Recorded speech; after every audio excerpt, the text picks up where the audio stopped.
প্রথমে আমি বলি যে জেনারেল আজিজের যে বিষয়টা, এটা আমি আগেই বলেছিলাম, একটু আমি বোধহয় তখন একটু অস্পষ্ট ছিল। আমি বলবো যে আমাদের গৌরবোজ্জ্বল যে সেনাবাহিনী, আমাদের গৌরবের ধন, সেই সেনাবাহিনীকে অত্যন্ত সারা বিশ্বে হেয় প্রতিপন্ন করেছে।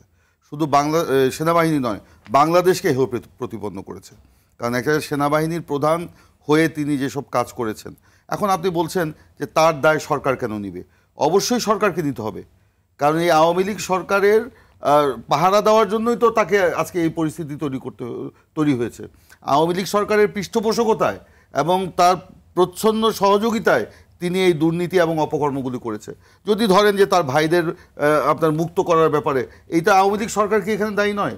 তার ভাইদের আপনার আইডি কার্ড নতুনভাবে করা, পাসপোর্ট তৈরি করা, আবার এই যে বিদেশে গেল, আমরা যে all the prime ministers man, ওরা সবাই প্রধানমন্ত্রীর লোক বলে যেই ডকুমেন্টারিটা হলো, ওখানে তো পরতে পরতে সব কিছু ওখানে বলা আছে।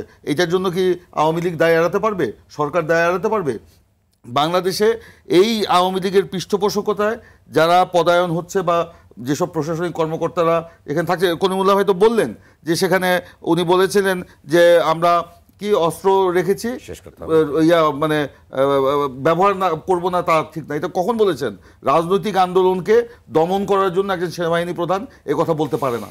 18 সালে নির্বাচনে ওনার যে ভূমিকা, সেই ভূমিকা আপনার কেউ অস্বীকার করতে পারবে না। আপনি বলেছেন যে আজকে সমগ্র বিষয়গুলো নিয়ে এক জায়গায় নিয়ে আসতে হবে।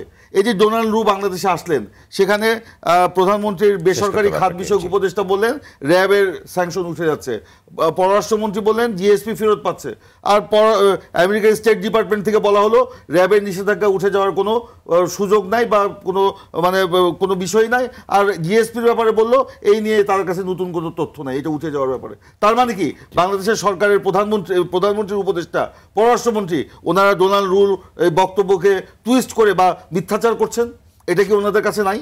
তাহলে আপনি মনে করছেন যে চাপ আসছে সরকারের উপর? সরকারের উপর চাপ, আমাদের কলিমুল্লাহ সাহেব তো বললেন 600 কতজনের কথা, 570। আমি শুনেছি এর মধ্যে রাজনীতিবিদ আছে, মন্ত্রী আছে, এমপি আছে, সাংবাদিক আছে, বিভিন্ন চ্যানেলের মালিক আছে, ব্যাংকের মালিক আছে, ব্যবসায়ী আছে, এই সরকারের পৃষ্ঠপোষক, কি বলে আওয়ামী লীগের নেতাকর্মী আছে, উপজেলার চেয়ারম্যান আছে, বহু লোক নাকি আছে, শুনেছি। ব্যুরোক্রেটের কথা বললাম, সচিব নাকি আছে। ধন্যবাদ।